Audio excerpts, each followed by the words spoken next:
The Korean War, fought between 1950 and 1953, was one of the most significant conflicts of the 20th century. It was more than just a civil war between North and South Korea. It became a global struggle, shaped by the larger Cold War rivalry between communism and capitalism. To understand why this war broke out, we must first look at Korea's past. For centuries, Korea had been a unified kingdom with its own distinct identity. But in the early 20th century, it fell under Japanese control. From 1910 until the end of World War II, Korea suffered under harsh Japanese colonial rule. Koreans lost their freedom, their culture was suppressed, and many were forced into labor and military service. When Japan was defeated in 1945, Koreans hoped for independence. Instead, their country was divided along the 38th parallel. Soviet troops occupied the north, while American forces took control of the south. What was meant to be a temporary division quickly hardened into a permanent split. In 1948, to rival governments were established. The North, Kim Il-sung, backed by the Soviet Union, set up a communist regime. In the South, Syngman Rhee, supported by the United States, led an anti-communist government. Both leaders dreamed of unifying the peninsula under their own rule, and both claimed to represent the true Korea. At the same time, the wider Cold War was intensifying. The United States was determined to contain communism everywhere, while the Soviet Union and, after 1949, Communist China sought to expand it. Border clashes became frequent, and both Koreas prepared for war. On June 25, 1950, North Korean troops launched a full-scale invasion across the 38th parallel. Equipped with Soviet tanks and weapons, they captured Seoul within days and swept deep into the south. Within weeks, the South Korean army and the small number of American troops on the ground were pushed back to a small defensive zone around the port of Busan. It seemed South Korea might collapse entirely. The United States quickly responded, framing the invasion as communist aggression that had to be stopped. Through the United Nations, a coalition of countries agreed to intervene. Although the vast majority of troops came from the United States, forces also arrived from the United Kingdom, Canada, Turkey, Australia, and other allies.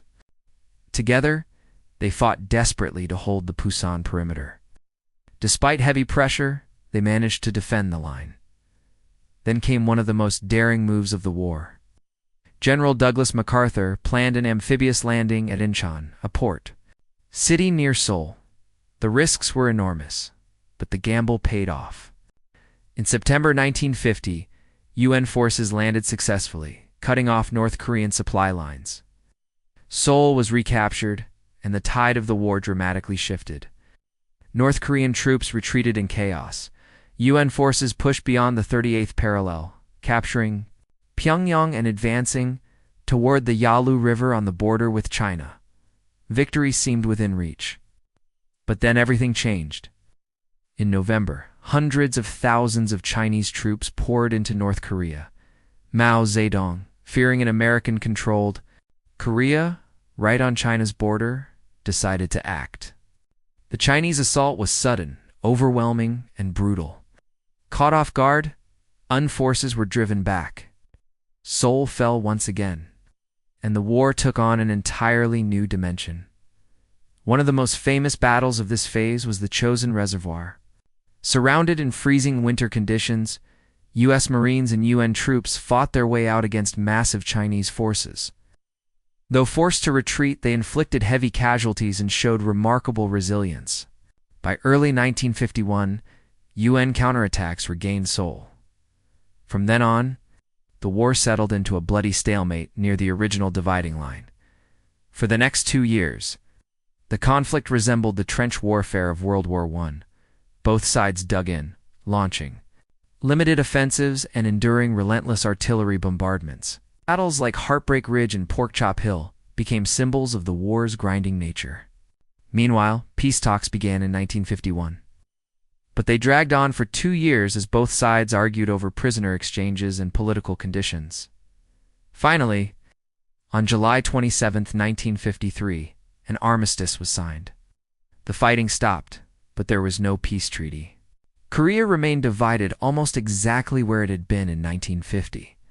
A demilitarized zone was established at the 38th parallel, and it still exists today as one of the most heavily guarded borders in the world. The consequences of the war were devastating.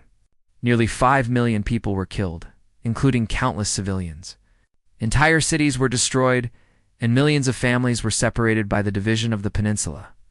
Politically, the war cemented the split between North and South. North Korea became an isolated communist dictatorship under Kim Il-sung, while South Korea, with American support, eventually transformed into a prosperous democracy. The war also had major global consequences.